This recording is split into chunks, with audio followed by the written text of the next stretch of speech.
আসসালামু আলাইকুম রহমতুল্লাহি ওয়া বারাকাতুহু। সুপ্রিয় দর্শক, আপনাদেরকে এখন সরাসরি নিয়ে যাব আমাদের শ্রীকুটির নূর এই অনুষ্ঠানটির চতুর্থ পর্ব ধারণ করবার জন্য চট্টগ্রাম শহর থেকে প্রায় ৪৫ কিলোমিটার দূরে নাজিরহাট পৌরসভার অন্তর্গত সুয়াবিল গ্রামে অবস্থিত গৌসী আহমদিয়া তৈয়বিয়া তাহিরিয়া মাদ্রাসা প্রাঙ্গণে।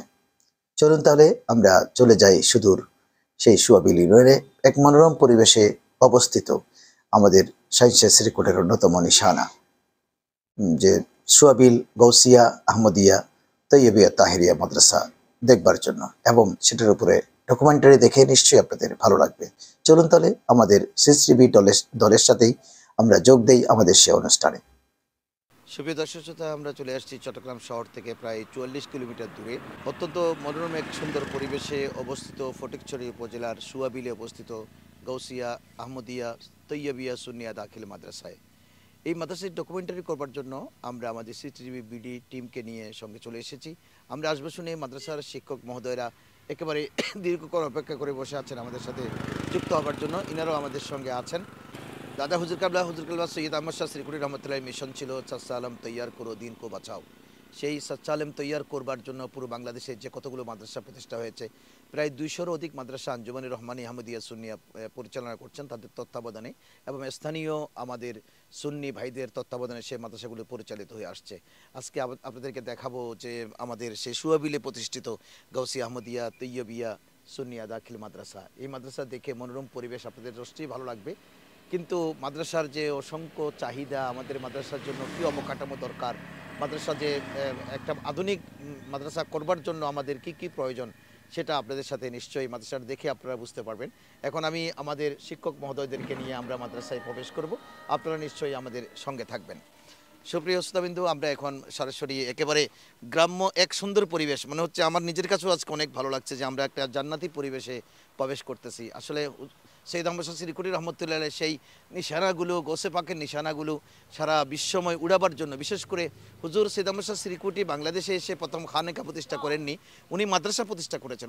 সুন্নি আকিদের উপর প্রতিষ্ঠিত মাদ্রাসাগুলো প্রতিষ্ঠিত হলে ওখান থেকে সাচ্চা আলেম তৈয়ার হবে, তারা বাতিলের বিরুদ্ধে মোকাবেলা করবে।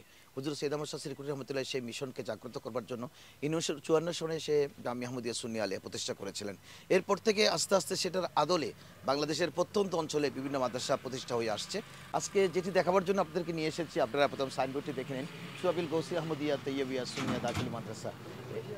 জি, 1986 সনে এই মাদ্রাসা প্রতিষ্ঠা হয়েছে। চট্টগ্রাম শহর থেকে প্রায় 40 কিলোমিটার দূরে অবস্থিত এই প্রতিষ্ঠানটি দেখে আপনাদেরকে নিশ্চয়ই ভালো লাগবে। কিন্তু আমরা দাখিল পর্যন্ত এই প্রতিষ্ঠান মঞ্জুরি আছে।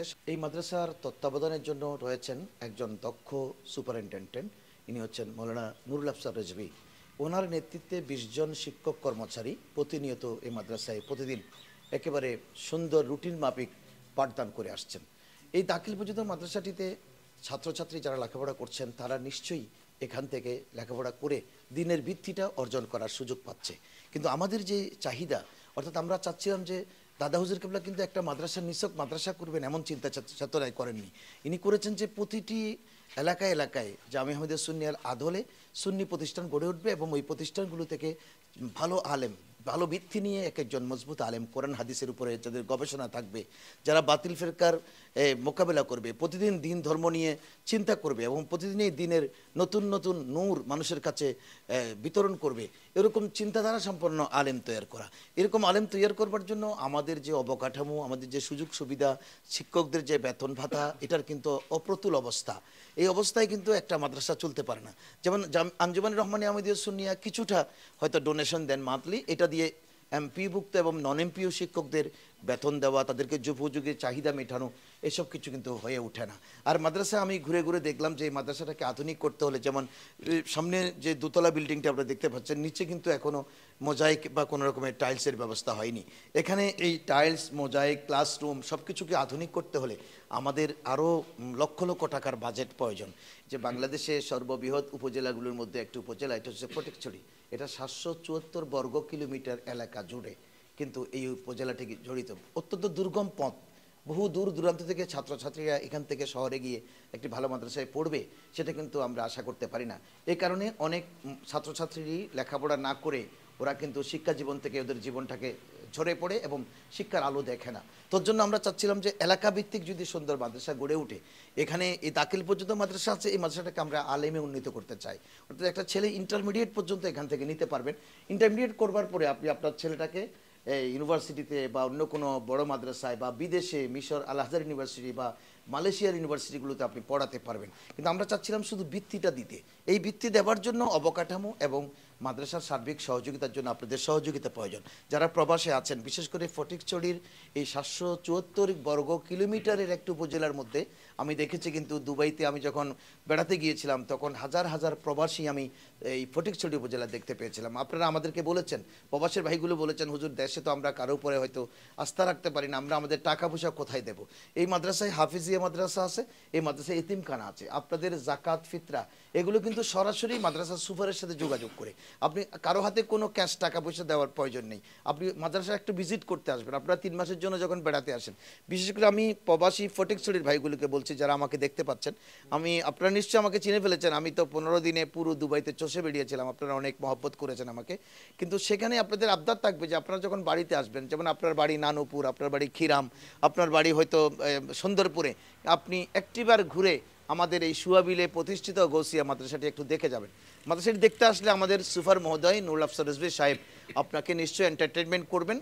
ইনার টিম নিয়ে আজকে যেভাবে অপেক্ষা করেছেন, আমরা দেখে আশ্চর্য হলাম যিনি আমাদের প্রতি কতটুকু আন্তরিকতা। এই আন্তরিকতা নিয়ে আপনি যদি একবার মাদ্রাসাটি দেখে যান, নিশ্চয়ই আপনার মা বাবার নামে মুরব্বীদের ইসালে সবের জন্য এই মাদ্রাসায় আপনি একটা হিচ্ছা নিতে পারেন।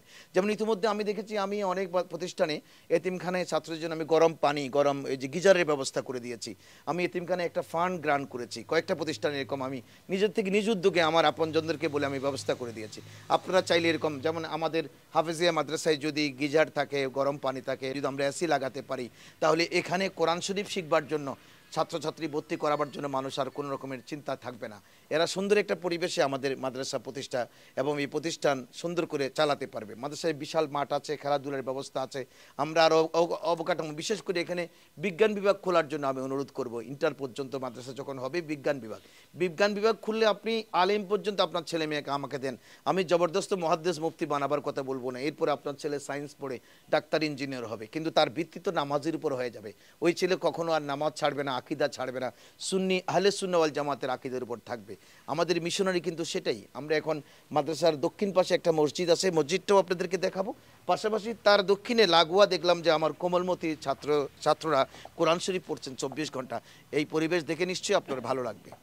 সুপ্রিয় দর্শক, আপনারা একটা ঝর্ণা দেখতে পাচ্ছেন, অটোমেটিক্যালি পানি পড়ছে। দেখেন, এটা ফটিকছড়ির একটা বৈশিষ্ট্য। আমি দুর্গম পথে মাহফিলে গিয়েছিলাম, 24 ঘন্টা ওখানে কিন্তু পানি অটো পড়ে। আল্লাহর কি করুণা যে এক ফোঁটা পানি আমরা চট্টগ্রাম শহরে পাচ্ছি না, পানি কিনে নিতে হচ্ছে। সেখানে এই জমিন না কত উর্বর, কারণ গৌসুল আজম মাইজভান্ডারি, হজরত কেবলা এবং বাবা ভান্ডারী সহ অসংখ্য অলিদের পদাচরণায় এই ফটিকছড়ি উপজেলা ধন্য। আল্লাহ জানে ইনাদের কদমের সদকায় হয়তো সে অবিরাম নিয়ামত। ইনারা বললেন হুজুর ডাবের পানির চেয়েও স্বচ্ছ, আপনার বাচ্চাটা এখানে পড়লে আপনি পানি নিয়ে কোনো টেনশন করতে হবে না। আমরা বাড়ি থেকে পানি পাঠাই, সুপ্রিয় পানি না পেলে অনেক শিক্ষিত মানুষ তার ছেলেকে মাদ্রাসায় স্কুলে ভর্তি করাতে চায় না। এখানে ছেলেটি এসে সুপ্রিয় পানি পাবে, 24 ঘন্টা কিন্তু এই পানি পড়তেছে, আল্লাহর নিয়ামত জমিনে গড়িয়ে পড়তেছে। আপনি দেখতে পাচ্ছেন পাশে আছে একটি সুন্দর মসজিদ, মসজিদের সামনে একটি পুকুর। এত সুন্দর মনোরম পরিবেশে আপনি শহরে যান্ত্রিক যুগে আপনি প্রতিষ্ঠান পাবেন না। আমরা কিন্তু শহরে যে যান্ত্রিক প্রতিষ্ঠানগুলো ছাত্রছাত্রী ভর্তি করি, বিশেষ করে বাসাবাড়িতে যেই ছাত্র ওখানে জেলখানার মতো বন্দি থাকে, এর কিন্তু কোনো রকমের তার কোনো নিজস্ব কোনো চিন্তা চেতনা গড়ে উঠবার সুযোগ থাকে না। কিন্তু এই সমস্ত প্রতিষ্ঠানে সেই মাঠে দৌড়বে, খেলবে, বিকেলে দৌড়াদৌড়ি করবে, শিক্ষকদের ভালোবাসা পাবে, মসজিদে এসে 5 ওয়াক্ত নামাজ পড়বে, মসজিদের পুকুরে গোসল করবে, উজু করবে। সেই ছাত্র জীবনে আমরা ছোটোবেলায় যে জামিয়া আহমদিয়া সুন্নিয়া আলিয়ার পুকুরে গোসল করতাম, সেই স্মৃতি এখনও ভেসে ওঠে। এই পরিবেশ আপনি কোথায় পাবেন? এই সুন্দর পরিবেশে স্বচ্ছ পানিতে মেয়ে আমাদের ছাত্রছাত্রীরা গোসল করবে, উজু করবে, নামাজ পড়বে। আমি আপনাদেরকে এখন দেখাবো, এই যে হচ্ছে আমাদের কত সুন্দর একটি মসজিদ, গ্রাম্য পরিবেশে সুন্দর করে মসজিদ করে দিয়েছেন, নূর জামে মসজিদ। মসজিদের নামও মাশাআল্লাহ নূর দিয়েছেন, কারণ নূরের সাথে আমার রুহানি সম্পর্ক, আমরা নূর থেকে এসেছি সবাই। কারণ রাসূল পাক সাল্লাল্লাহু আলাইহি ওয়াসাল্লাম নূর, আল্লাহর নবীর নূর থেকে গোটা সৃষ্টি জাহান সৃষ্টি করা হয়েছে। প্রিয় দর্শক, নিশ্চয়ই আপনাদের ভালো লাগতেছে, আপনারা বিরক্ত হচ্ছেন কিনা জানি না। আমরা একেবারে নিয়ে এসেছি আমাদের যে মূল যে কোরআনুল করিম তেলাওয়াত, যেখান থেকে হাফেজুল কোরআনরা তার কলবের মধ্যে কোরআনের সে নকশা গেঁথে নেবে, সেই রোমে আমরা এখন প্রবেশ করতেছি। আসলে এই সমস্ত এই কক্ষগুলোতে 24 ঘন্টা আল্লাহর রহমত জারি হয়। এখানে এসে আপনি কিছুক্ষণ বসে থাকলেও আপনার ভালো লাগবে, যে এখানে এই ছাত্রগুলো দেখতে পাচ্ছেন যে এরা আপনারা দেখেন ছাত্রদের খাবার দাবারের জন্য অনেক অংশ নিয়েছেন। এখানে অনেকে আমাদেরকে মাশাআল্লাহ ছাত্রগুলো অনেক আদবওয়ালা, তারা আমাদেরকে সালাম করেন। এদের হুজুরের নির্দেশ দিয়েছেন যে মেহমান এসেছেন সালাম করা, আপনারা দেখতেই পাচ্ছেন। এটাই হচ্ছে আদব। কিন্তু স্কুল কলেজ ইউনিভার্সিটির ছেলে মেয়েদের কাছ থেকে আপনি এটা বেশি পাবেন না।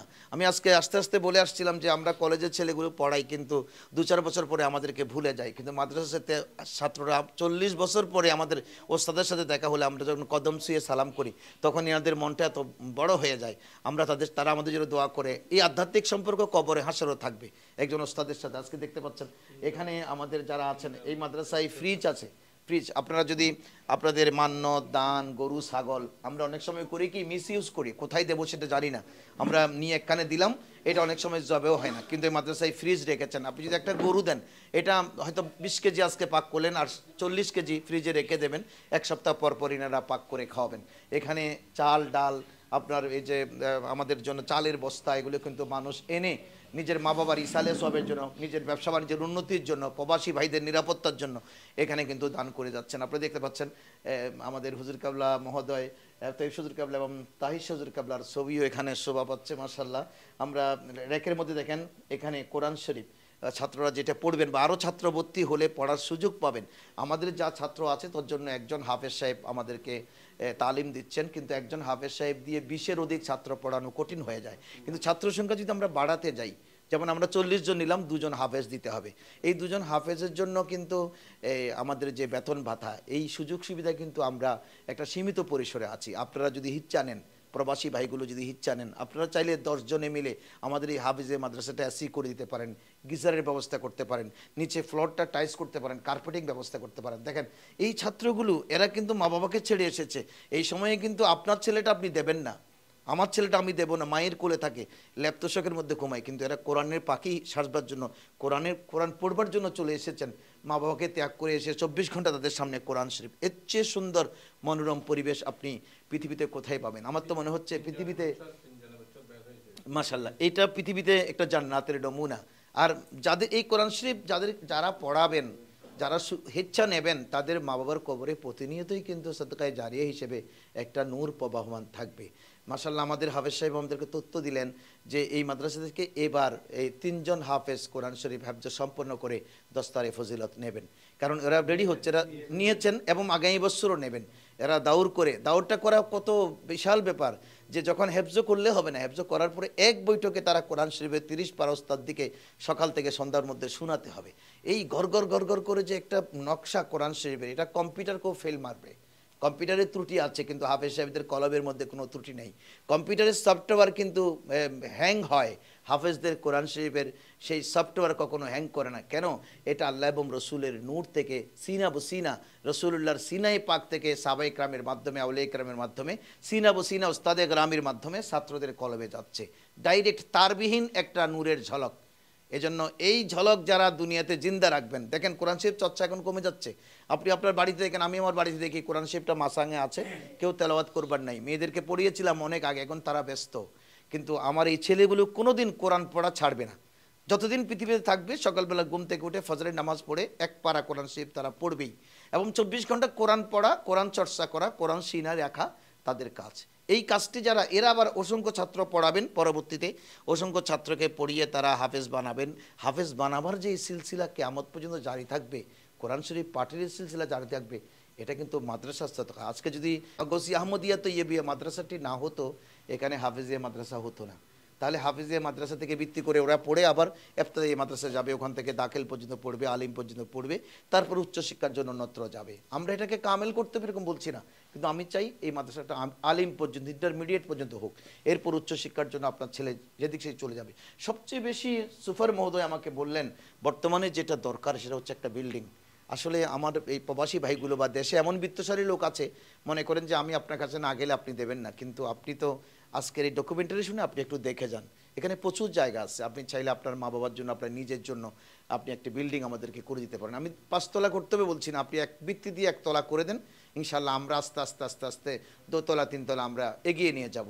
আমরা শিক্ষকরাও কিন্তু দায়িত্বশীল। দেখেন এখানে শিক্ষকরা সামান্য বেতন পায়, কিন্তু এই বেতনের পরেও কিন্তু তারা চিন্তা করে ওই কথা যে আমি তো এলিম বিতরণে আছি, নবীর ওয়ারিসান হিসেবে আমার প্রতি যে জিম্মাদারি, সেই জিম্মাদারি কিন্তু আমি পালন করতেছি। এজন্য আপনাদের খেদমতে সেটা আরজ থাকবে। আশা করি আপনাদের মাদ্রাসাটা দেখে ভালো লাগতেছে। আমরা এখন মাঠ দেখাবো আপনাদেরকে, বিশেষ করে ওই মাঠে শাহিন শাহ শ্রীকোটের বর্তমান যিনি সাজ্জাদুল হোসেন তিনি এসেছিলেন, এটা আপনাদেরকে দেখাতে নিয়ে যাব। যে সুপ্রিয় দর্শকবিন্দু, আপনারা নিশ্চয়ই আমাদের সঙ্গে আছেন। আপনারা এখন দেখতে পাবেন যে আমরা মাঠটা দেখাবো আপনাদেরকে। এই মাঠের একটি অনন্য বৈশিষ্ট্য আছে। এই মাঠে 2008 সনে হুজুর গৌসে জামান সৈয়দ মোহাম্মদ তাহির শাহ মদ্দাজিলহুল আলী তশরিফ এনেছিলেন।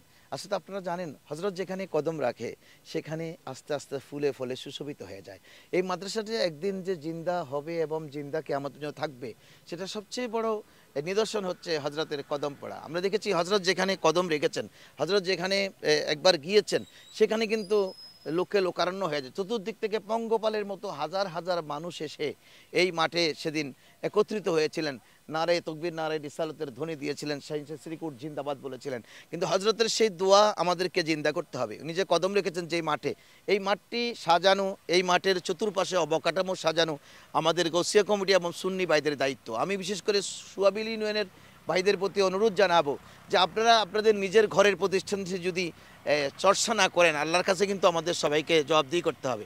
কারণ এই প্রতিষ্ঠান যারা করেছেন, প্রথম বৃত্তি দিয়েছেন, এরা কিন্তু বৃত্তি দিয়ে একটা নিয়ামত রেখে গেছেন। সেই নিয়ামতটি যদি আপনি বেকদরি করেন, অর্থাৎ নিয়ামত বেকদরি আপনি এখানে থেকে যদি আপনি চর্চা না করেন, আমরা তো চাইলে এক সময় আমরা দেখতাম যে আমাদের মা বোনেরা মুষ্টি চাল তুলে হাঁড়িতে রেখে দিতেন, মাস শেষে মাদ্রাসায় পৌঁছিয়ে দিতেন। এই মা বোন তো এখনও জিন্দা আছে। আমি এলাকার মা বোনদের প্রতি আবেদন জানাবো, আপনারা আমাদের সিসিটিভি বিডির পরিবেশনা নিশ্চয়ই আপনার ছেলেরা দেখবে, নাতিরা দেখবে, আপনার স্বামী দেখবে, আপনাকে বলবে। আপনি কিন্তু চাইলে তাদেরকে উদ্বুদ্ধ করতে পারেন যে মাদ্রাসার জন্য আমরা একটা ফান্ড ক্রিয়েট করা দরকার। বিশেষ করে আমাদের গৌসিয়া কমিটির স্থানীয় নেতৃবৃন্দ আছেন, ইনারা কিন্তু অনেক সরব এবং শক্তিশালী। তরিকত এবং আকিদার ব্যাপারে এনাদের কোনো আপোষ নাই। এই ভাইগুলো এখানে নিবেদিত আছেন, তাদেরকে আপনারা ডেকে সহযোগিতা নেবেন এবং পুরো মাদ্রাসাটা কিভাবে নতুন করে সাজানো যায়।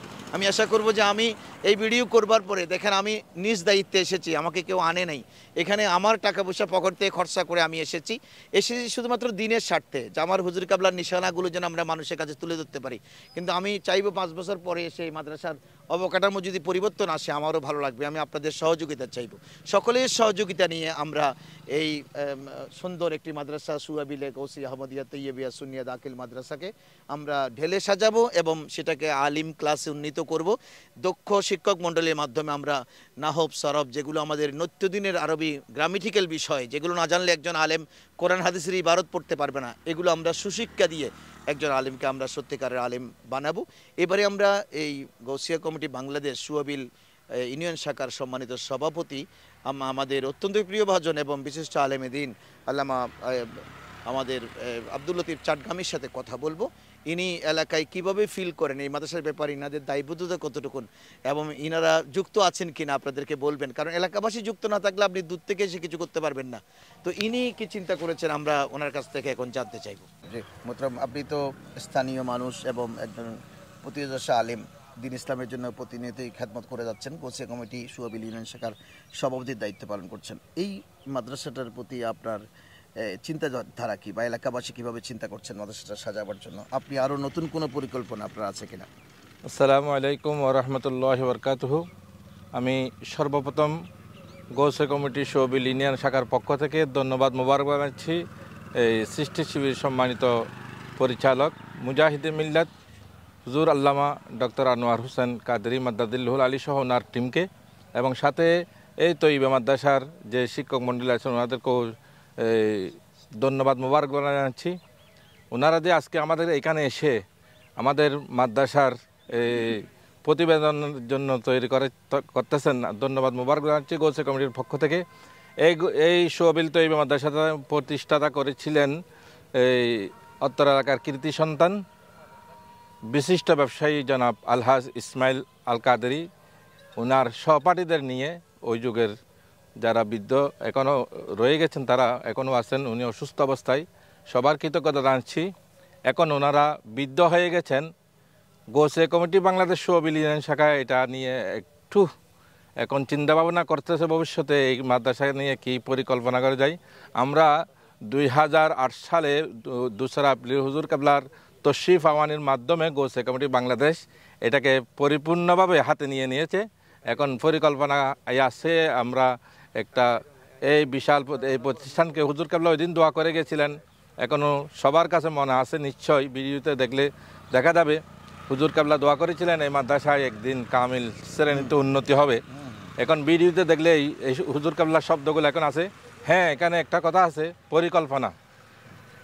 আমাদের সম্মানিত সুপার মহোদয়, সম্মানিত শিক্ষক মণ্ডলী এবং কমিটির ভাইয়েরা, বিশেষ করে বর্তমানে এটা 2010 সাল থেকে আঞ্জুমানের আওতাধীন হয়েছে, আঞ্জুমানের রহমানী আমাদের সুন্নিয়া ট্রাস্টের, ওনাদের সার্বিক সহযোগিতায় আমরা এটাকে ভবিষ্যতে আরও অনেক উপরে নিয়ে যাওয়ার জন্য আমরা চেষ্টা করতেছি এবং গৌসে কমিটি বাংলাদেশ প্রতিটি ইউনিট শাখা থেকে এই মাদ্রাসাকে সহযোগিতা করা হয়। ধন্যবাদ। আসলে আপনারা দর্শক শুনতেই পেলেন যে গৌসে কমিটি কিন্তু নিবেদিত।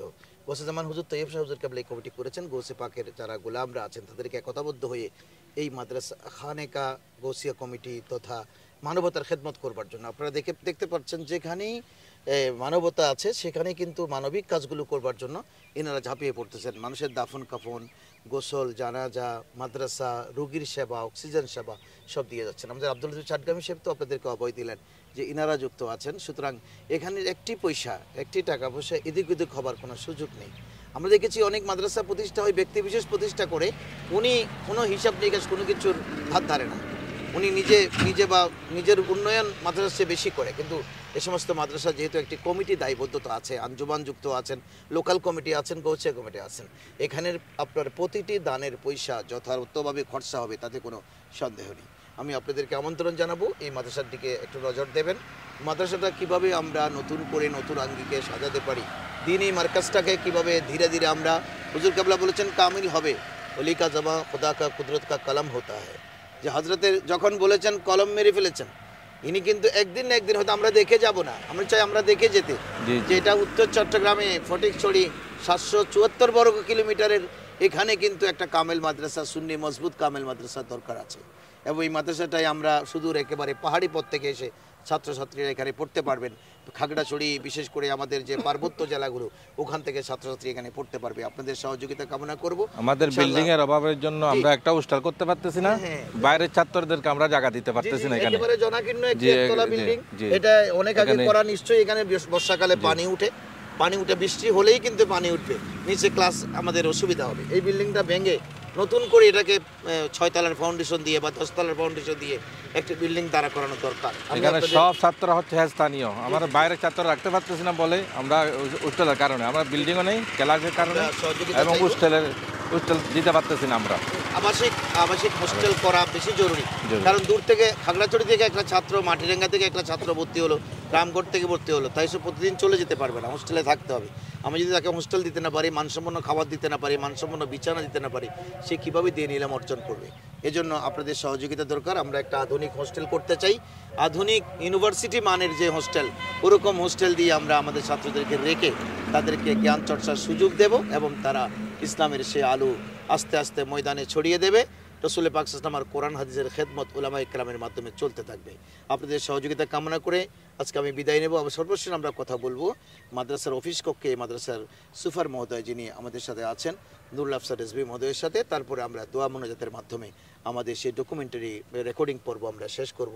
আপনারা আমাদের সঙ্গে থাকুন ইনশাআল্লাহ। সিসিটিভি বিডির সাথে থাকুন, লাইক শেয়ার দিয়ে আমাদের বহুল প্রচারের ব্যবস্থা করুন। দিনের সাথে আমরা আমাদের এই অনুষ্ঠান প্রচার করে থাকি। আপনাদের দোয়া চাই, সহযোগিতা চাই। আপনারা সকলে ভালো থাকুন, সুস্থ থাকুন। আসসালামু আলাইকুম রহমতুল্লাহি ওয়া বারাকাতুহু। শুভ দর্শক, আমরা এখন কথা বলবো আমাদের গৌসিয়া আহমদিয়া তৈয়বিয়া সুন্নিয়া মাদ্রাসার সুফার মহোদয়, যিনি আমাদের এই মাদ্রাসার নেতৃত্বে আছেন, শিক্ষকদেরকে সঙ্গে নিয়ে এই মাদ্রাসায় পাঠদানে নিবেদিত আছেন, জনাব মৌলানা নুরুল আফসার রেজভী মহোদয়ের সাথে। হযরত, আপনি তো প্রায় এই মাদ্রাসায় প্রায় 4-5 বছর হয়ে গেল, 18 সনে মনে হয় জয়েন করেছেন। হ্যাঁ, আপনি জয়েন করার পর থেকে আপনি মাদ্রাসাটাকে নিয়ে কী পরিকল্পনা করেছেন? মাদ্রাসাটা আপনি শিক্ষকদের কাছ থেকে কেমন সহযোগিতা পাচ্ছেন বা এলাকাবাসী ছাত্রছাত্রী কেমন দিচ্ছে মাদ্রাসায়? আপনার আর কী প্রয়োজন আছে বলে আপনি মনে করেন? আসসালামু আলাইকুম রহমতুল্লাহি তাআলা ওয়া বারাকাতুহু। নাহমাদুহু ওয়া নুসাল্লি ওয়া নুসাল্লিমু আলা হাবিবিল করিম, আম্মা বা'দ। আমি সর্বপ্রথম মহান রব্বুল আলামিনের দরবারে শুকরিয়া আদায় করছি যে আমার হুজুর জনাব আলহাজ ডক্টর আনোয়ার হোসেন সাহাব ওনার দলবল সহ নিয়ে আমাদের মাদ্রাসায় আজকে উপস্থিত হয়েছেন, সেজন্য আমি আমার প্রতিষ্ঠানের পক্ষ থেকে, আসাতিজে কেরামগণের পক্ষ থেকে, এলাকাবাসীর পক্ষ থেকে হুজুরকে ধন্যবাদ এবং মোবারকবাদ জানাচ্ছি। তো আমি এই প্রতিষ্ঠানে 2022 সালের 30 জুন এখানে জয়েন করেছি। আমি জয়েন করার পর থেকে আমি ইনশাল্লাহ আমার আসাতিজে কেরামগণ পড়ালেখায় খুব অভিজ্ঞ, মনোযোগ সহকারে শিক্ষা দিয়ে যাচ্ছেন। এবারও আমাদের এই মাদ্রাসার সালানা জলসা 16 ডিসেম্বর অনুষ্ঠিত হয়েছিল। উত্তর মাদ্রাসার হেফজখানার থেকে আমরা 3 জন ছাত্রদেরকে দস্তারে ফজিলত দিয়েছি, দান করেছি আলহামদুলিল্লাহ। এলাকার সকলের সার্বিক সহযোগিতায় মাহফিল সুন্দরভাবে সুসম্পন্ন হয়েছে। তো আমাদের পরিকল্পনা হচ্ছে এখানে বিশেষ করে যে অবকাঠামো, আমি আসার পর থেকে যেটা দেখতে পাচ্ছি যে আমাদের অবকাঠামো সবচেয়ে এখানে দুর্বল। আমাদের একটা বিল্ডিংয়ের প্রয়োজন। যেই বিল্ডিং না হলে মাদ্রাসা ডিসেম্বরের শুরু থেকে বেশ কয়েকজন ছাত্র যোগাযোগ করেছে শুধুমাত্র এই প্রতিষ্ঠানের হোস্টেলে রাখার জন্য, আমার আবাসিক হোস্টেলে রাখার জন্য। আমার আবাসিক হোস্টেলে রাখার তেমন কোনো আমার এখনো সেই ব্যবস্থা অবকাঠামো নাই, যার কারণে আমি ওই দূরের বা কাছের কোনো গরিব ছাত্রদেরকে প্রতিষ্ঠানে আবাসিক রাখার আমি আশ্বস্ত করতে পারি নাই। তো এটার আমি প্রথম আমার হচ্ছে একটা আবাসিক হোস্টেলের ব্যবস্থা করা, একটা বিল্ডিং করা। আর বিশেষ করে এই মাদ্রাসার পাশে সীমানা প্রাচীরটা না থাকার কারণে এখানে আমাদের অনেক কোমলমতি ছাত্র ভাইয়েরা রয়েছে, ছাত্রীগণ রয়েছেন। সীমানা প্রাচীর না থাকার কারণে আমার একটু নিরাপত্তার একটু আমি অভাবে ভুগছি। এটাও আমার বিশেষ করে দরকার। এটাও ইনশাল্লাহ আমাদের এর মধ্যে আছে, আমরা করব, পরিকল্পনার মধ্যে আছে। এবং সাথে সাথে আমাদের এই প্রতিষ্ঠান এখানে হুজুর কেবলা মওজুদে হুজুর কেবলা এখানে তশরিফ এনেছেন 2008 সালের, এখানে তশরিফ এনেছেন। হুজুর কেবলা মাদ্রাসার জন্য দোয়া করেছেন। তো আমরা সেই হিসেবে প্রাথমিকভাবে চেষ্টা করছি, একটা মনে মনে একটা পরিকল্পনা আছে। আপাতত আমরা মাদ্রাসা দাখিলের পর আলিম পর্যায়ে উন্নীত করার জন্য এটা আমাদের পরিকল্পনা আছে। ভবিষ্যতে ইনশাল্লাহ আস্তে আস্তে ধীরে ধীরে আরও সামনের দিকে অগ্রসর হবে, এটা পরিকল্পনা আছে। হুজুর কেবলার হুসিলায় আল্লাহ কতটুকু বাস্তবায়ন করে এটা জানি না। তো আমি চাইব দূরের কাছে যে সমস্ত ভাইয়েরা আমাদের সাথে যুক্ত আছেন, আমাদেরকে যাতে একটু যদি হেল্প করে, একটু যদি ধর্মীয় কাজে একটু আগায় আসে, তাহলে আমরা সফল কাম হতে পারবো। আমরা এই আশা ব্যক্ত করছি। বিশেষ করে আমার এখানে বর্তমানে এখন এই 2024 সালে আমার প্রথম শ্রেণী থেকে দশম শ্রেণী পর্যন্ত 553 জন ছাত্রছাত্রী এখানে অধ্যয়ন করতেছে এবং নুরানি বিভাগ আমাদের এখানে চালু আছে। আমি আবেদন রাখবো, আমার এই মাদ্রাসার 1986 সনে এই মাদ্রাসা প্রতিষ্ঠিত। এখান থেকে যে সমস্ত কোমলমতি ছাত্র ছাত্রীরা এখানে লেখাপড়া করে বাহিরে গিয়েছেন, চাকরিতে আছেন, বিভিন্ন পজিশনে আছেন, আমি সকল ছাত্র ভাইদের কাছে আবেদন রাখবো, প্রাক্তন ছাত্র ভাইদের কাছে আবেদন রাখবো, আপনারা যদি এগিয়ে আসেন তাহলে ইনশাল্লাহ আমাদের যে পরিকল্পনা, এই পরিকল্পনা ইনশাল্লাহ যথাযথভাবে বাস্তবায়ন করতে আমরা বাধাগ্রস্ত হব না। দাখিলের ফলাফল কেমন? দাখিলের ফলাফল আমরা গতবার 42 জন ছাত্র আমার এখান থেকে পরীক্ষা দিয়েছে, 42 জন থেকে 39 জন পাশ করেছেন, সফল কাম হয়েছে। এর আগে 56 জন পরীক্ষা দিয়েছেন, 53 জনই পাশ করেছেন, ভালো ফলাফল করেছেন। দর্শক আপনারা শুনেছেন যে হযরত বলেছেন 53 জন থেকে 49 জন পাশ করেছেন। এই মাদ্রাসার অনেক ছাত্র যারা পড়ে লেখাপড়া বিদেশে গেছে, ওরা বিভিন্ন মাদ্রাসার প্রভাষক, বিভিন্ন সহকারী মৌলানা, বিভিন্ন মাদ্রাসার প্রধানের দায়িত্ব আছেন এবং যারা বাংলা লাইনে চলে গেছে ওনারা বিভিন্ন সরকারি বড় বড় প্রতিষ্ঠানে আছে, বেসরকারি বড় বড় পোস্টে এখানে যোগদান করতেছেন। সাবেক ছাত্ররা মোটামুটি যোগাযোগ করলে ওরা আমাদের কাজে সাড়া দেয়। আর এখান থেকে আরেকটা জিনিস, আমাদের এখানে 2024 সালে আমাদের এখানে থেকে 2 জন ছাত্রী বৃত্তি পরীক্ষা দিয়েছিল, তারা দুজনেই ট্যালেন্ট পুলে বৃত্তি পেয়েছে। আসলে সুপ্রিয় শ্রোতাবিন্দু, আপনারা তো বুঝতেই পেরেছেন মাদ্রাসা কিন্তু অবকাঠামো দুর্বল, লেখাপড়াতে কিন্তু দুর্বল নয়। আর এখানে 553 জন ছাত্রছাত্রী আছেন, এটা একটা বিশাল ব্যাপার। যে মাদ্রাসার ছুটি হলে তো রাস্তাঘাট বন্ধ হয়ে যাওয়ার কথা। আজকে আমরা বন্ধের দিন এসেছি, 1 জানুয়ারিতে আমরা ডকুমেন্টারি করছি, কিন্তু এখানে বিকেলবেলা আসাতে, সকালে যেহেতু আমার ব্যক্তিগত কাজের জন্য আমি ডকুমেন্টারি নিতে পারি না, বিকেল আসাতে আমরা ছাত্রছাত্রীর সাথে আমাদের দেখা হয়নি, ধর অনেকের সাথে আপনাদের পরিচয় করিয়ে দিতাম। আরেকটি বিষয় হচ্ছে যে হজরত বলেছেন যে আমরা দূরের ছাত্র ছাত্রীদেরকে রাখতে পারছি না হোস্টেলের অভাবে। এটা কিন্তু অত্যন্ত ন্যায্য একটি কথা যে আমরা পড়তে আসবে একটা ছাত্রকে আমরা ফেরত দেবো, শুধু রাখতে পারছি না। এটা কিন্তু একজন আলেমের জন্য খুবই কষ্টের, কারণ আমার ছাত্রটাকে আমি দিনই এলেম শিখাতে পারছি না। আগেকার যুগে বুজুর্গানের দিন দেখেছি ওনাদের বাড়িতে রেখে দিতেন, এরকম ধর্নাঢ্য মানুষ ছিলেন। ইমাম আবু হানিফা রহমতুল্লাহ কোটি কোটি টাকার ব্যবসা করেছেন শুধু ছাত্রছাত্রীকে এলেম শিখাবার জন্য। এনাদেরকে বলেছেন তুমি আমার বাড়িতে থাকবা, খাবা, কিন্তু একটা পর্যায়ে ব্রিটিশদের ষড়যন্ত্রের পর থেকে কিন্তু আমরা আলেমরা গরিবানা হালত ধারণ করেছি। আমার বাড়িতে আর সুযোগ নাই যে আমি একজন ছেলেকে রেখে তাকে থাকা খাওয়ার ব্যবস্থা করে দেব। এজন্য আপনাদের সহযোগিতাটা আমরা চাচ্ছিলাম। যে আরেকটি কথা যে এই মাদ্রাসা থেকে প্রতিষ্ঠার লগ্ন থেকে 86 সালে এই 1986-তে এই মাদ্রাসা প্রতিষ্ঠা হয়েছে। প্রতিষ্ঠার পর থেকে যত ছাত্রছাত্রী এখানে 5 পর্যন্ত দাখিল পর্যন্ত, ষষ্ঠ অষ্ট নবম এগুলো পড়ে অনেক ছাত্রছাত্রী ঝরে যায়, আবার দাখিল পড়ে উচ্চশিক্ষার জন্য অন্যত্র চলে যায়। যারা ঝরে গিয়েছেন আমি তাদেরকে ঝরা বলবো না, তারা হয়তো পারিবারিক চাহিদা গোছাবার জন্য আপনারা বিদেশে পাড়ি জমিয়েছেন। আমরা দুবাইতে, ওমানে, মিডল ইস্টে খবর নিলে এই মাদ্রাসার প্রাক্তন বহু ছাত্র দেখতে পাবো। হয়তো আপনি কামিল পাস করতে পারেন নাই, কিন্তু আপনার কি একটা জিম্মাদারি নাই? এই মাদ্রাসাটা কি সুন্দর করবার জন্য আপনি এগিয়ে আসতে পারেন না? আপনি আমাদের সাথে এসে পরিচয় দেবেন যে এই মাদ্রাসায় আমি অমুক সনে ছাত্র ছিলাম। তখন অধ্যক্ষ মহোদয় 22 সনে এসেছেন, কিন্তু আপনাকে বুকে জড়িয়ে নেবেন। কেন? এই মাদ্রাসার মাটি, এই মাদ্রাসার আলু বাতাসের সাথে আপনার সম্পর্ক আছে। আপনারা যদি সহযোগিতা করেন, প্রাক্তন ছাত্ররা, আর বিশেষ করে এই মাদ্রাসার অনেক প্রাক্তন ছাত্র বিভিন্ন মাদ্রাসায় অধ্যক্ষ, উপাধ্যক্ষ, প্রভাষক এবং বাংলা শিক্ষিত হয়েও কিন্তু ইউনিভার্সিটি থেকে উচ্চতর ডিগ্রি নিয়ে বিভিন্ন সরকারি প্রতিষ্ঠানে আছেন। আপনি বাড়িতে আসলে প্রতিষ্ঠানটি দেখতে আসবেন, হযরতের সাথে দেখা করে আপনি সহযোগিতার হাত বাড়াইয়া দেবেন। যে যেখানে আছেন ওখান থেকে যদি একটু হেল্প করেন, আমরা 10 মিলে যখন এক জায়গায় 10টি হাত যখন একত্রিত করব, ওই হাত এত শক্তিশালী হবে যে হাতকে কেউ আর নোয়াতে পারবে না এবং ওই হাত একেবারে মাথা উঁচু করে দাঁড়াবে। আমরা চাচ্ছি গৌসে পাকের একটা নিশানা। হুজুর বলেছেন আনাল জিলি মহিউদ্দিন ও ইসমি ও আলামি আলা রাসিল জিবালি। আসলে তোমরা আমার নাম পাহাড়ের চূড়ায় চূড়ায় দেখতে পাবা। দেখতে পাবা মানে কি? এই এখানে গৌসিয়া শব্দটি এসেছে সুয়াবিলের এই ধানি ক্যাত ছিল, এখানে ধানের জমি ছিল। ধানের জমিতে গৌসিয়া আহমদিয়া তৈয়বিয়া একটি গৌসে পাকের নাম নিশানার পতাকা উড়েছে। এটা কিয়ামত পর্যন্ত দিন থাকবে। গৌসে পাক সে কথাই বলেছেন, আনাল জিলি মহিউদ্দিন ও ইসমি ও আলামি আলা রাসিল জিবালি। আমার নাম জিলানে, আমার বাড়ি, আমার নাম মহিউদ্দিন।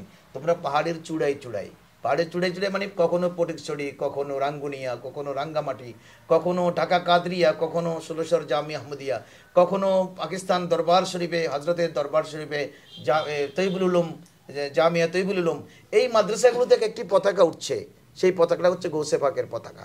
সুতরাং এই গৌসে পাকের পতাকা উড্ডীন রাখবার জন্য আপনাদের লাগবে। আমি দরবারীদেরকেও বলবো, আপনার মাজারে ওরস সুরক্ষা দেবার জন্য কিন্তু মাদ্রাসার হুজুররা প্রথম ঝাঁপিয়ে পড়বে। আমরা ওয়াজ করে করে মানুষকে বুঝাইয়ে দিয়েছি এটা জায়েজ, এটা মুস্তাহাব, এটা সুন্নত, এটা ওয়াজিব, এটা ফরজ। নাইলে কিন্তু মানুষ আপনাদের বাড়িতে গরু মহিষ নিয়ে যেত না। কিন্তু আপনারা এখন এই মাদ্রাসার জন্য সহযোগিতা করা দরকার, আপনাদের দরবার জিন্দা রাখবার জন্য। কথাটা কিন্তু একটু কঠিন হলেও অত্যন্ত বাস্তবধর্মী কথা। আপনি চিন্তা করেন, গৌসিয়া মাদ্রাসা, এটা গৌসিয়া আহমদিয়া তৈরি বেঁচে থাকবে মানে এখান থেকে 20 বছরে 2000 আলেম তৈরি হবে। সে আলেম বাতিলের মোকাবেলা করবে, ওরস বিরোধীদের মোকাবেলা করবে দালিলিকভাবে। আপনি চিল্লাইয়া লাভ হবে না, চিল্লাইয়া আপনি মাঠ পাবেন না। এই জন্যই আমাদের এই প্রয়াস। আপনি যদি সেটা এখন বুঝতে না পারেন, আপনি সুন্নি শব্দটা মুখে উচ্চারণও করতে পারবেন না। এখন সেই পরিবেশ চতুর্দিকে কিন্তু কালো মেঘ আমাদেরকে ছেয়ে নিচ্ছে। আশা করি বিষয়টি আপনারা বিবেচনা নেবেন। যত বেশি মাদ্রাসা করবেন, যত বেশি সুন্নি মাদ্রাসা তৈরি করবেন, তত বেশি আমাদের মধ্যে আলেম তৈরি হবে। তারা সচ্চা আলেম তৈয়ার হবে, দিনের খেদমত করবে। যেমন সুয়াবিল উচ্চ বিদ্যালয়, সুয়াবিল বালিকা বিদ্যালয় এগুলো আছে। কিন্তু তারপরে ভূজপুর থানা, এই ভূজপুর থানার অধীনে পড়েছেন এটা। ভূজপুরে কিন্তু আরও অসংখ্য প্রতিষ্ঠান আছে। কিন্তু স্কুল কলেজ করবার জন্য মানুষ কিন্তু দ্রুত এগিয়ে আসে। বাপের নামে একটা স্কুল দিয়ে দেয়, তখন উনি লক্ষ লক্ষ টাকা খরচা করে। কিন্তু আমরা দেখলাম না, মাদ্রাসা তো আপনার নামে দেওয়া সম্ভব না, আমরা একটা নাম দিয়েছি, কিন্তু আপনি সওয়াব পাবেন। নাম কেন চাইবেন? আমরা চাই যে কবরে হাসরে আপনার নামটি আল্লাহর নেককারদের দপ্তরে উঠুক। তো আমরা এরকম কোনো দানবীর যদি থাকেন, জমি জমা দিতে পারেন। অনেকে আগেকার সময় দেখতাম যে 1 কালির জমি মাদ্রাসার নাম লিখে দিয়েছে, তাহলে ওখান থেকে আমরা 40 আড়ি ধান পাবো বছর শেষে। ওই জমিটা আমাদের অ্যাসেট। আজকে যদি এরকম 10 কানি জমি থাকতো, আমি এগুলো বিক্রি করে দিয়ে এখানে বিল্ডিং করতে পারতাম। এই জন্য আপনারা চাইলে বেশি দিতে না পারেন, আপনার এলাকার জমি এখনও সস্তা, আপনি চাইলে ধানি জমিগুলো আমাদের মাদ্রাসার নামে অক্ষ করতে পারেন।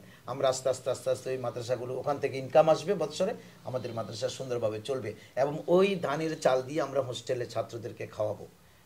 এতে করে আমাদের হোস্টেল চালু হবে। আপনারা যে জমি দিবেন ওখানে তরিতরকারি হবে, মূলা হবে, কৃষক আমাদেরকে দেবে, আমরা আমাদের ছাত্রছাত্রীকে খাওয়াবো। গরু মহিষ আপনাদের দানের সদকা, যেটা আপনাদের মান্যত, আপনাদের আকিকা, এগুলো আপনার এই মাদ্রাসায় পাঠাবেন। আলাদা লিল্লা ফিন্ড আছে, সব কিছু আলাদা হিসাব নিকাশ আছে, হিসাব নিকাশ গোছানো হবে এবং সেভাবে মাদ্রাসার খেদমত করা হবে। আমি আমার সাথে যারা আছেন, বিশেষ করে সুফার মহোদয় সহ শিক্ষকরা, আমাদের ম্যাডামরা বসে আছেন, এনাদের কিন্তু বাড়ি যাওয়ার কথা, এনাদেরকে সুফার মহোদয় কষ্ট দিয়েছেন। আমরা এখন সকলে মিলে একটু দোয়া করব। আল্লাহুম্মা আমিন। আলহামদুলিল্লাহ বিল আলামিন ওয়া আকিবাতুল লিল মুত্তাকিন। সাল্লাল্লাহু আলা হাবিবিল কারীম ওয়া আলিহি ওয়া সাহবিহি আজমাইন। আমিন। আয় আল্লাহ, আমরা চট্টগ্রাম শহর থেকে প্রায় 40 কিলোমিটার দূরে আজকে হুজুর কিবলার জিন্দা নিশানা আমরা গৌসিয়া আহমদিয়া তৈয়বিয়া সুন্নিয়া দাখিল মাদ্রাসা আল্লাহ ডকুমেন্টারি করবার জন্য এখানে আসলাম। আতিথেয়তা হযরত উলামায়ে ইকরামের মনোমুগ্ধকর ব্যবহার দেখে আমরা সত্যি আল্লাহ আমরা উদ্বুদ্ধ হয়েছি। আল্লাহ তোমার দরবারে শুকরিয়া আদায় করছি, আমাদের এই মিশনকে তুমি কবুল করো। আল্লাহ হুজুর কিবলার এই মিশন আর এই বাংলাদেশে যদি সুবর্ণসনের জামিয়া আহমদিয়া সুন্নিয়া প্রতিষ্ঠা না হতো, জামিয়া থেকে এতগুলো আলেম বের হয়ে যদি এলাকায় এলাকায় খেদমত না করতো, সুন্নি জামাতের কোনো নাম নিশানা এখন বাংলাদেশে থাকতো না। আল্লাহ আমরা এই সুয়াবিলের জমিনে, বিশেষ করে ফটিকছড়ি উপজেলা একটা উর্বর জমি, এখানে অনেক জ্ঞানীগুণী পণ্ডিত, অনেক বুজুর্গানা দিনের আল্লাহ তশরিফ বাবারি হয়েছে। মাটির নিচে অনেক বুজুর্গ শুয়ে আছেন, মাটির উপরেও অনেক বুজুর্গ আছেন। আল্লাহ এই পবিত্র জমিতে, বিশেষ করে এই মাঠের, এই জমিনের এই মাদ্রাসার মাঠে হুজুর কিবলা তাহির শাহ মদ্দাজিলুল আলী কদম পড়েছেন। হুজুর কিবলা তাহির শাহ যেখানে আসেন, এখানে হাজার হাজার নেককার সালিহিন বান্দাদের সমাগম বটে। গৌস কুতুবরা আসেন, রিজালুল গায়বরা তশরিফ আনেন। আল্লাহ ইনাদের কদম রঞ্জাই যেখানে হয়েছে, মাদ্রাসাকে তুমি কবুল করো। আমরা আল্লাহর ওয়াস্তে এসব কিছু করছি। উলামা ইকরাম যা বেতন পান, ম্যাডামরা যা বেতন পান, তা অতি সামান্য, কিন্তু ইনারা চিন্তা করেন আমি তো যতক্ষণ সময় দিচ্ছি ভালো কাজে দিচ্ছি, এলমে দিন বিতরণে দিচ্ছি। আল্লাহ ইনার যেন নিঃস্বার্থভাবে এই এলাকার ছেলেগুলোকে আলেম বানাতে পারে, ইনাদেরকে সে তৌফিক দান করুন। আমাদের উলামা ইকরাম, আস্তাজে ইকরাম, আমাদের ম্যাডাম বিন্দু, আল্লাহ তাদের ছেলে মেয়ে, পরিবার পরিজন, মা বাপ, আত্মীয় স্বজন যারা আছেন, আল্লাহ সবার উপর তোমার রহমত নাযিল করো। এই মাদ্রাসা প্রতিষ্ঠা লগ্ন থেকে 1986 সন থেকে যারা যুক্ত ছিলেন, আল্লাহ এক মাওলানা সাহেব, ইনি এনার বন্ধু বান্ধব নিয়ে প্রথম এখানে বৃত্তি দিয়েছিলেন, ইনি এখন অসুস্থ, আল্লাহ তাদেরকে তুমি শাফা দিয়ে দাও। মাহবুব মাওলানা কবরে হাসরে যেন এই মাদ্রাসা ইনাদের জন্য নাজাতের উসিলা হয়, আল্লাহ সেভাবে তুমি রহমত দিয়ে তাদেরকে কবুল করো। আল্লাহ আমাদের মহতরম আব্দুল লতিফ চাটগামী ভাই, আল্লাহ নিবেদিত প্রাণ, আমি ছাত্র জীবন থেকে ওনাকে দেখেছি। উনি যখন ছাত্র জীবনে ছিলেন তখন থেকেই সংগঠন মানা মানুষ ছিলেন, এখনো সংগঠন করে যাচ্ছেন, গৌসি কমিটির সাথে সম্পৃক্ত আছেন। আল্লাহ আমরা আরও যেন সাংগঠনিক হতে পারি। সংগঠন ছাড়া, আমাদের চিন্তা চেতনা পরিবর্তন ছাড়া আমাদের আইডিওলজি সমাজে এস্টাবলিশ করা সম্ভব না। আল্লাহ বিশেষ করে এখন পরিচালনা কমিটিতে যারা আছেন, আঞ্জুমানে যারা আছেন, স্থানীয় কমিটিতে যারা আছেন, শিক্ষকবৃন্দ যারা আছেন, আমাদের সকলকে তুমি কবুল করো। আমিন। সবার উপরে তোমার রহমত বরকত নাযিল করো। আমিন। আল্লাহ সকল আসমানি জমিনি কাহর গজব থেকে হেফাজত করো। আমিন। আল্লাহ অতি সহসার জন্য এই মাদ্রাসার জন্য আমরা একটা বিল্ডিং উপহার দিতে পারি, আমার প্রবাসী এবং দেশীয় দানবীর ভাইদের সহযোগিতা কামনা করছি। আল্লাহ ওখান থেকে তুমি যাকে পছন্দ করো তার মনকে এই মাদ্রাসার দিকে তুমি মাইল করো। আমিন। আল্লাহ আমরা সকলের সহযোগিতায় এই মাদ্রাসা, হুজুর কিবলা বলেছেন কামেল হবে, এটা একদিন টুডে এন্ড টুমরো হবেই। আল্লাহ আপাতত আমরা আলিম পর্যন্ত একটা সুন্দর প্রতিষ্ঠান করতে চাই, যেন মানুষ দেখে এটাকে মডেল মাদ্রাসা বানায়, এটাকে দেখে আরো মাদ্রাসা করবার জন্য উদ্বুদ্ধ হয়। ওরকম একটি সুন্দর মাদ্রাসা যেন আমরা করতে পারি, আমাদেরকে তৌফিক দিয়ে দিন। অফিস কক্ষে আমরা বসেছি, সাজানো গোছানো না, কারণ সম্ভব নাই এনাদের পক্ষে। স্কুলের অফিসেও দেখেছি আমরা, সোফা আছে, অনেক ঝাঁকজমক কোনো চেয়ার টেবিল আছে, এনারা কিন্তু এলেম বিতরণ করে যাচ্ছেন, কোনো দুনিয়াবি কোনো সুযোগ সুবিধা পাচ্ছেন না। আল্লাহ তুমি এই মাদ্রাসাটিকে কবুল করো, এই মাদ্রাসার উপর রহমত নাযিল করো, গৌসে পাকের নজর জারি করে দাও। আল্লাহ হযরত কিবলা আহমদুল্লাহ মাইজ ভান্ডারী আহমদিয়া, সেদিকেও নিসবত, সৈয়দ আহমদ শাহ সিরিকুলের দিকেও নিসবত, আল্লাহ দোনো হযরতের নেগাহে করম জারি করে দাও। তৈয়ব শাহ হুজুর কিবলার নেগাহে করম জারি করে দাও। গৌসে কমিটির প্রত্যেকটা ভাই যেন এই মাদ্রাসার এক একজন খাদেম হয়ে যায়। আল্লাহ গৌসে কমিটির ভাইদের প্রতি আল্লাহ এই মাদ্রাসার মহব্বত পয়দা করে দাও। জাহিদ নবী আমিন বিহুরমতি সাইয়্যিদিল আমিন সাল্লাল্লাহু আলাইহি ওয়াসাল্লাম বিহাক্কি লা ইলাহা ইল্লাল্লাহ মুহাম্মাদুর রাসূলুল্লাহ। আসসালামু আলাইকুম।